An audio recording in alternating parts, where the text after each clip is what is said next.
What's good, YouTube? Make sure boy stay like 16, man. I'm back with another video. That's a nigga, bro. What the fuck, bro? What the fuck? But anyway, y'all, bro, today, man, we got Crips killed her brother, so she became their worst nightmare. You know what I'm saying? Like, I'm Scar, man. Let's see what's going on with this video. I really ain't got much to say, man. Let's get straight to it. But what the fuck, bro? Bro, that fucking thumbnail caught me off guard, bro. Most people run from danger. Sylvia Nunn ran straight toward it. Growing up, they call her as Rambo? Damn. Most people run from danger. Sylvia Nunn ran straight toward it. Growing up in the heart of Compton's gang wars, she was raised to fight, to survive, and when necessary. Wait, that's her? I ain't gonna lie, bro. I thought that was a nigga, bro. I'm keeping it. I thought that was a dude, bro. I'm keeping a butt. Kill. But when the Crips gunned down her brother, something in her snapped. She didn't just seek revenge, she embodied it. Ruthless, fearless, and always ready for war, she earned the name Rambo. But how did she... That's crazy as fuck. ...go from a grieving sister to the Crips' worst nightmare? This is the story of Sylvia Nunn, the deadliest female Piru. In the late 1950s, Sylvia's family packed up and moved to the east side of Compton, looking for a fresh start in a single-family home.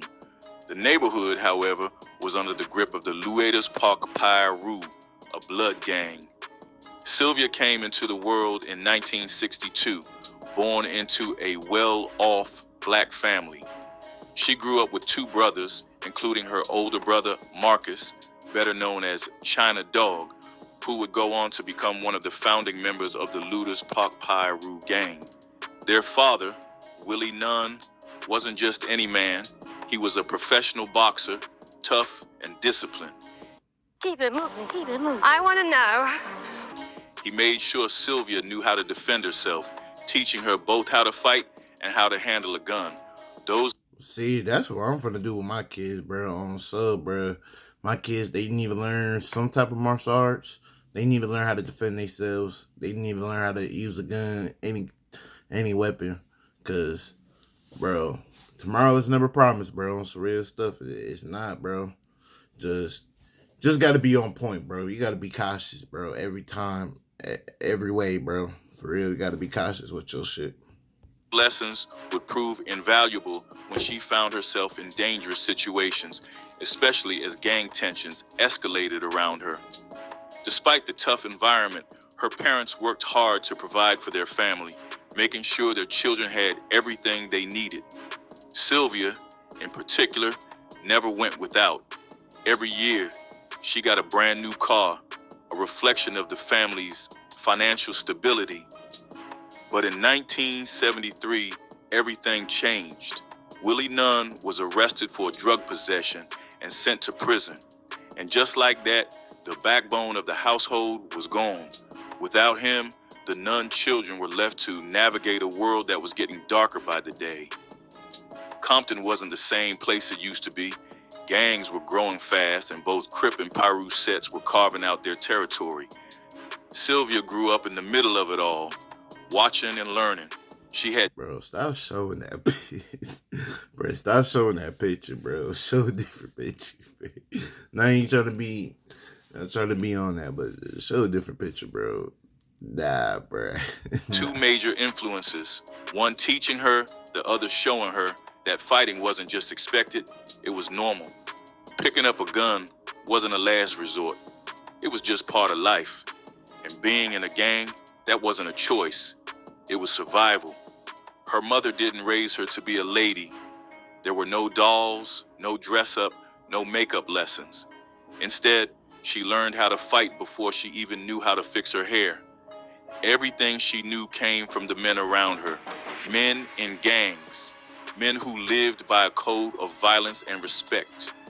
And when that's all you know, what else are you supposed to become? Sylvia didn't choose this life, she was born into it. When Sylvia was just 16, a sudden birth. And when that's all you know, what else are you supposed to become? Sylvia didn't choose this life, she was born into it. When Sylvia was just 16, a sudden burst of gunfire shattered the afternoon calm outside her house. She didn't hesitate, she ran straight toward the sound.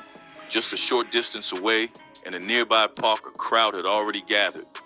Lying on the ground bleeding was her older brother, China Dog, and he had just been shot down by a car full of Compton Crips. The Crips outnumbered the Piru. It's really crazy because some of these females really be on that shit, bro. Like, some of these females be more gangster than niggas, bro. You know, really on that timing for real, bro. Like, shit crazy, bro. Like, just thinking about that shit is just crazy, bro. Like, women could be more fearless than niggas, bro. It was 3-1, and this time they had the upper hand. Sylvia shoved her way through the crowd, her pulse hammering in her ears. Seeing her brother like this, hurt, helpless, sent a surge of rage through her. The heartbreak was there, sure, but the anger burned hotter. This wasn't just his fight anymore, it was hers too. And in that moment, she made up her mind. She wasn't backing down. His war was now her war. She had to find the Crips who did this, an eye for an eye.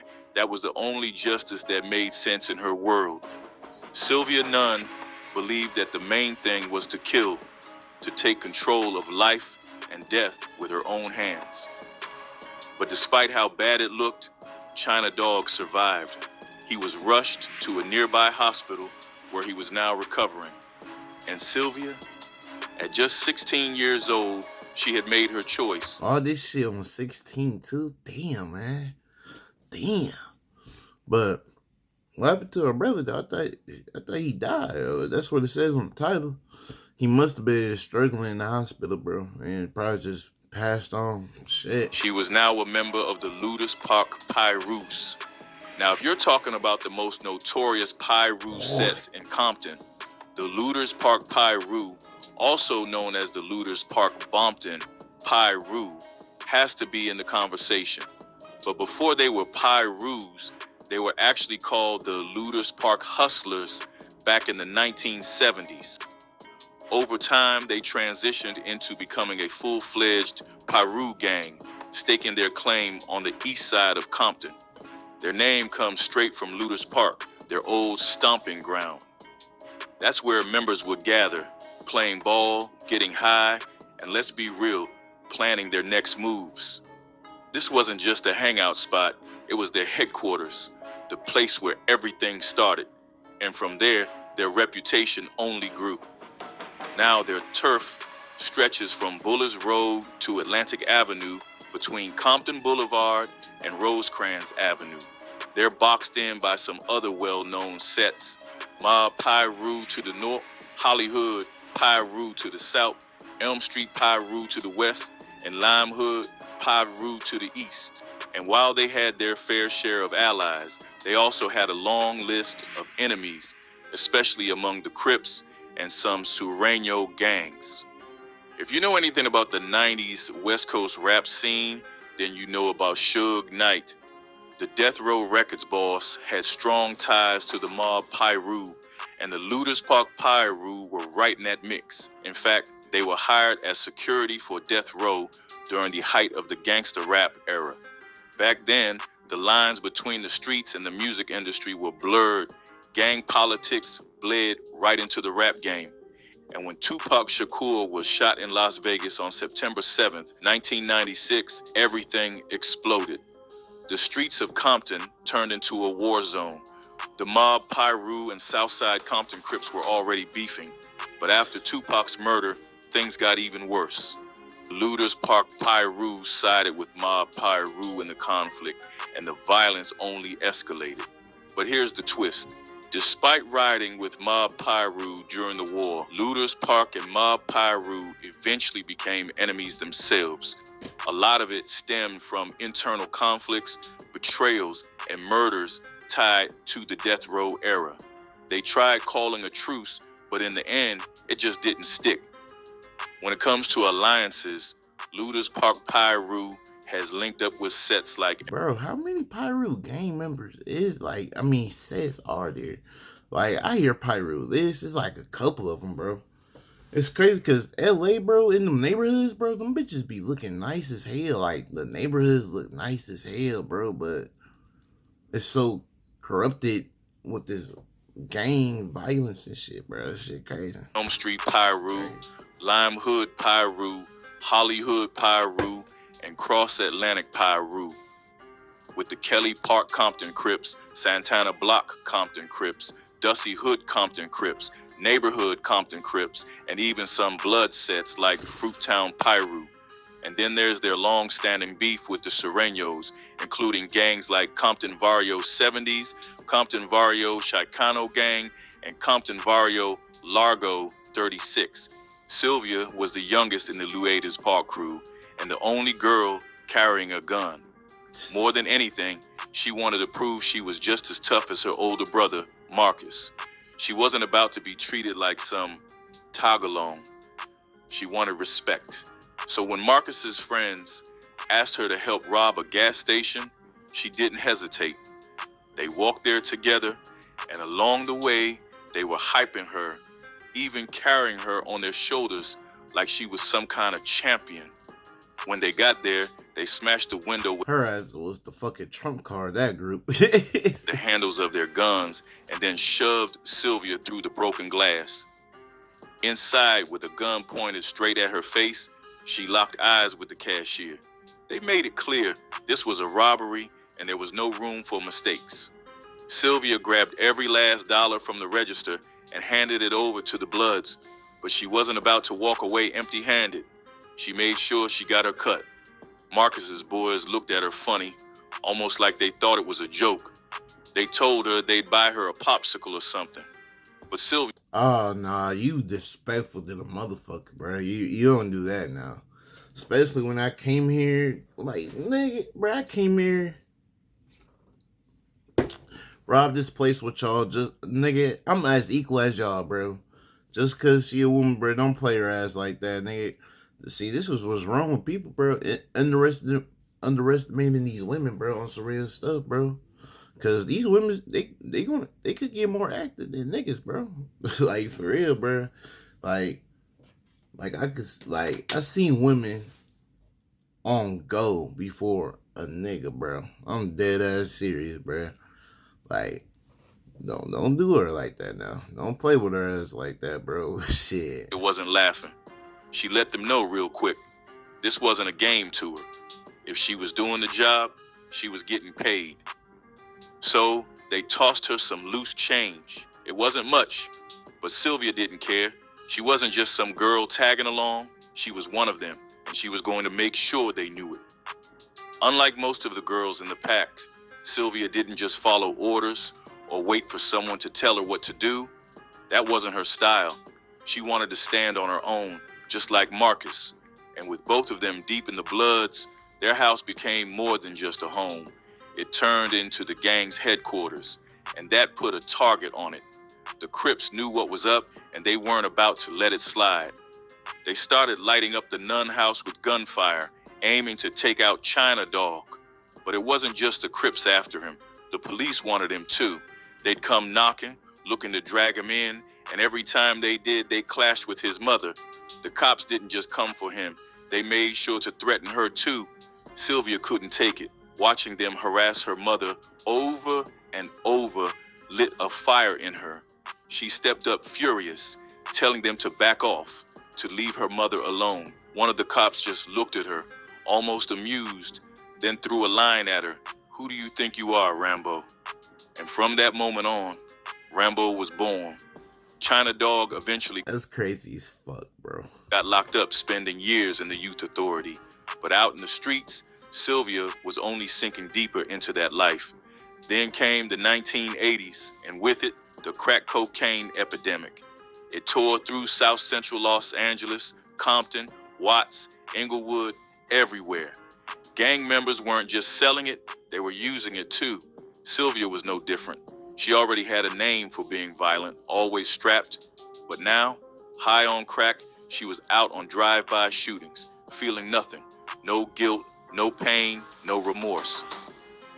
Then in April 1991, The cops rolled up with a warrant for Sylvia's arrest. They gave her two choices. Either she could go to jail or she could start talking about the Lueders Park Pirus drug operations. She decided to cooperate, but just a few months later, on July 23rd, in the middle of the afternoon, Sylvia... Hold on, Sylvia. What you mean cooperate now? You know what I'm saying? I've been saying all this shit, you know what I'm saying? How, you know what I'm saying? All this shit. I'm thinking you're a real one now. What you mean you cooperate now? What you mean by that, bro? Hold on, man. Hold on. She could start talking about the Lueders Park Pirus drug operations. She decided to cooperate, but just a few months later, on July 23rd, in the middle of the afternoon, Sylvia got a call from her mom, the kind of call that shifts your whole world. Her older brother, Junior Nunn, had been shot in the back of the head while walking his girlfriend home. Just like that, he was gone. Sylvia just couldn't make sense of it. Junior wasn't about that life. So this was a different brother. I'm thinking her older brother is the one that get killed. Wow, but it was her other brother. Damn. And that's crazy. Like she said, he wasn't even in the streets, bro. He was just minding his business. But because his brothers and his family members, now he's a target. Shit's sad, man. Shit sucks, bro. Junior Nunn. That's how it be, bro. But like, if you want to do that street shit, bro, do the street shit with the street dudes, bro. You feel me? Like, don't tag family, bro. I'm not finna tag nobody, kids or mama, bro. I'm directly gonna come for you or the gang, bro. That's it. Other than that, bro, I'm not finna. I'm not finna bother nobody else in your family, like your cousins or shit, unless they want to get into it. That's a whole different story. But other than that, bro, I'm not doing that shit. That shit ain't it. Had been shot in the back of the head while walking his girlfriend home. Just like that, he was gone. Sylvia just couldn't make sense of it. Junior wasn't about that life. He was one of the calmest, kindest people she knew.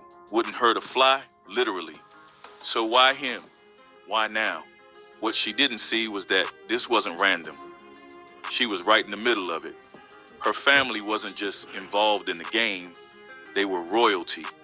And when you're at the top, everyone's watching.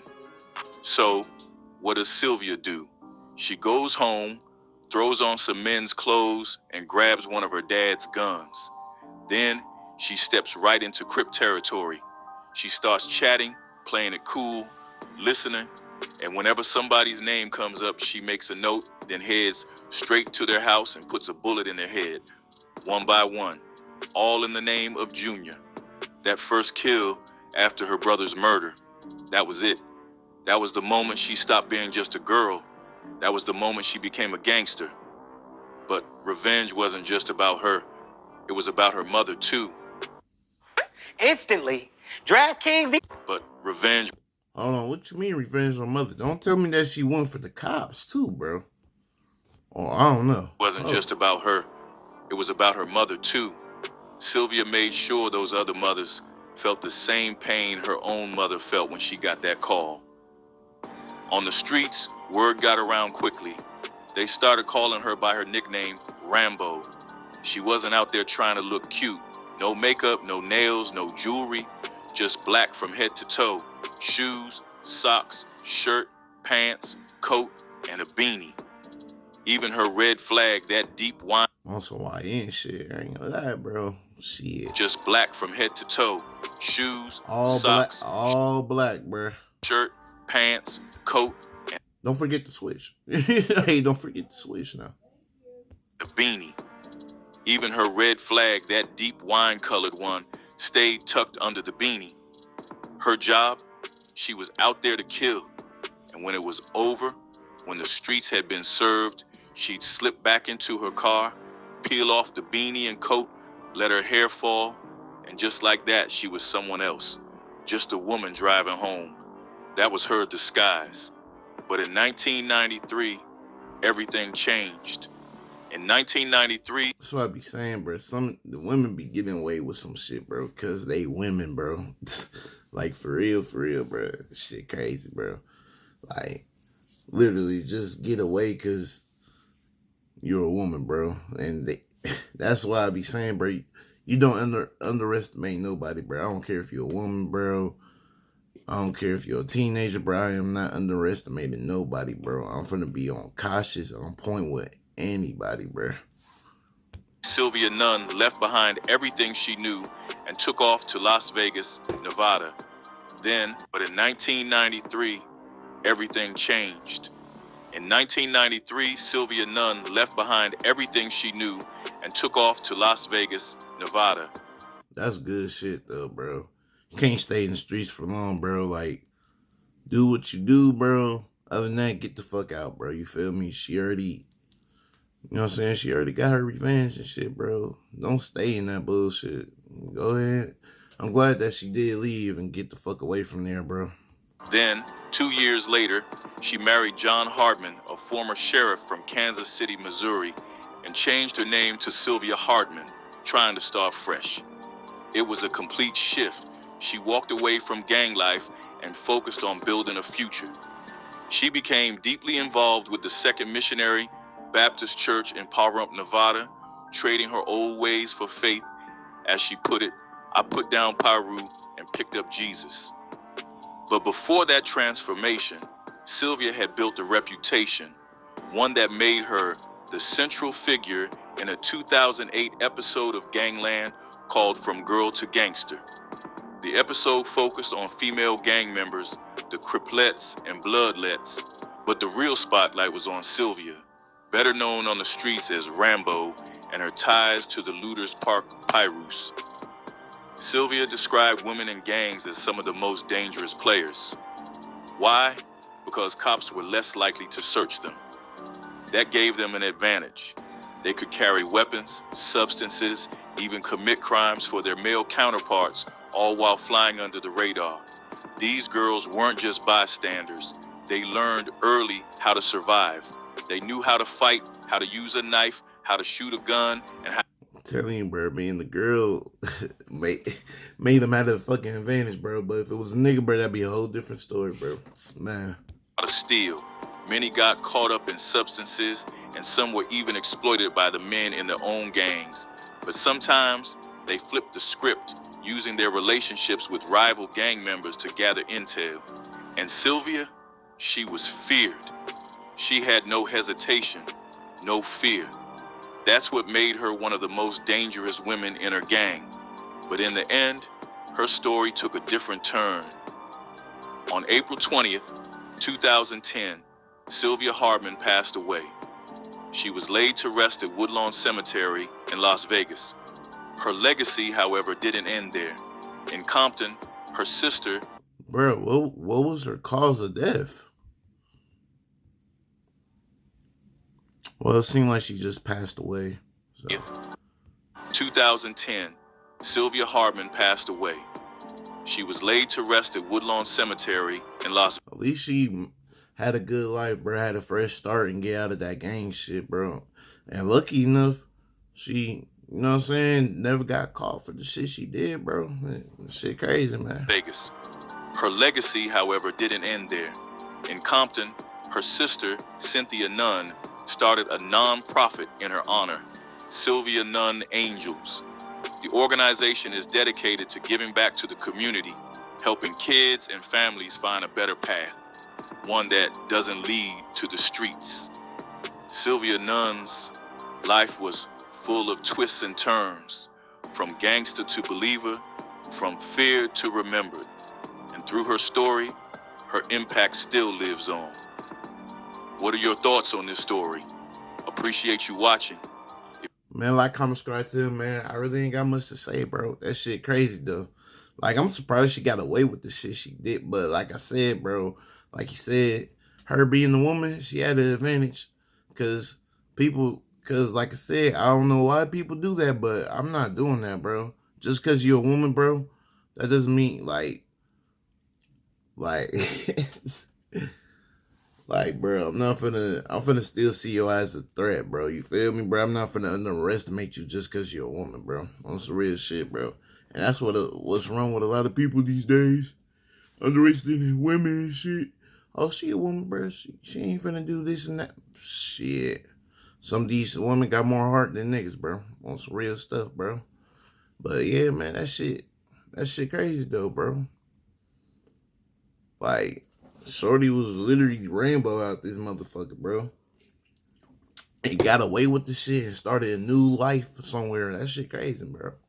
Like, comment, subscribe, y'all. I ain't got much to say, man. This story is crazy as hell, man. Like, comment, subscribe, man. I'm out, man. That's crazy, man.